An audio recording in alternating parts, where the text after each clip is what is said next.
painting is everything, and that's maybe a cop-out answer, but like that's the only way I can describe it. Like I feel as if like if I don't paint, I get a bit weird and twitchy. So it's better for everybody if I paint.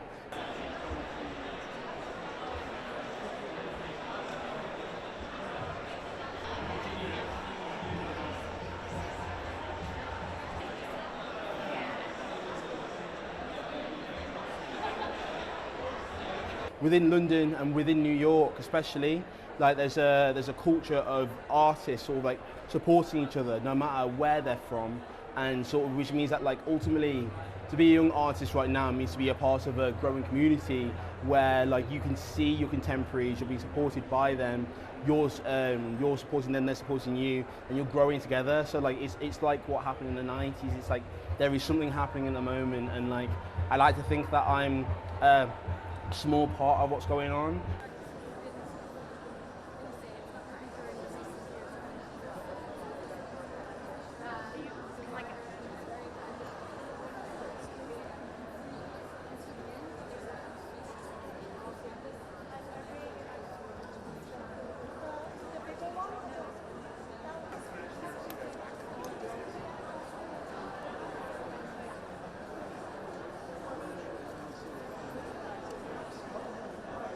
I have no idea what I'd be creating. I bring along some photographs and ideas that I work from, and then decide on the bounce really.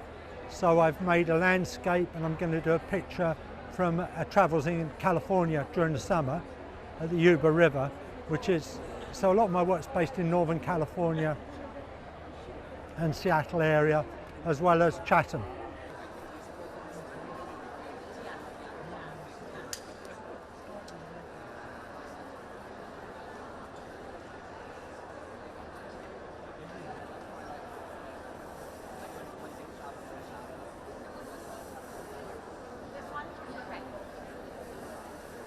I feel very fortunate to be able to make the work here, and I feel very fortunate to be shown at Frieze. It's a great opportunity for somebody who came from the dockyards and was told that the art world wouldn't put up with my attitude.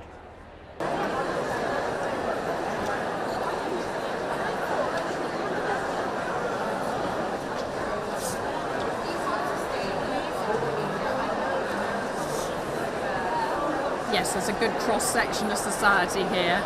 There are seasoned art world collectors, people we know, and they're serious, they've done their research.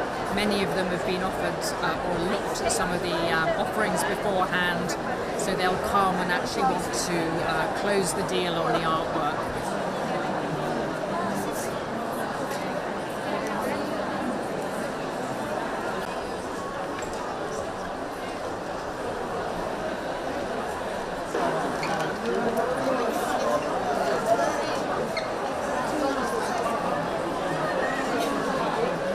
I think the collectors in France are very different from the ones we see here in London. The ones in London, I feel, are very interested in new things, in newness, in emerging artists, whereas maybe in Paris, people are slightly more interested in a historical type of work. Art history to them is so crucially important, and I always feel one of the many great things about London is the zeitgeist, this love of the new.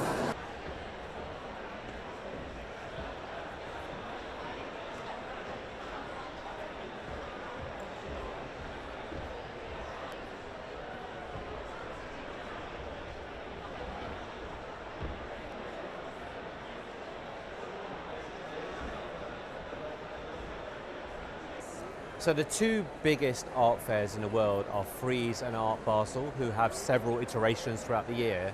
And now Art Basel Paris has moved to being just 1 week after Frieze. So it's really made Frieze concerned that they have big competition, and some galleries aren't going to do both. They're going to pick one or the other. So Frieze has felt that it has to step up its game this year. And that's where you feel like it has added pressure on it to perform. So we'll see how the numbers play out in terms of sales, but it'll be a very good comparison between the two to see who's doing better.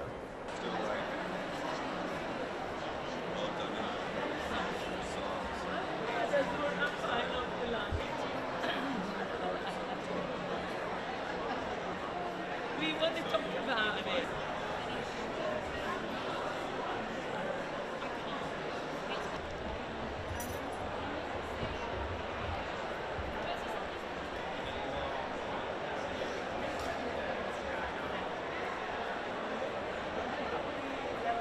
It's been a really tricky year for galleries, especially in London, because we've had Brexit, there's a cost of living crisis, but even globally there's a lot of conflict, interest rates are high, and it means that people aren't buying as much as they usually do. So whenever you go around a fair and you see a lot of paintings on walls and a mixture of artists on each booth, that's a sign that a gallery is playing it quite conservative because they have to focus on sales.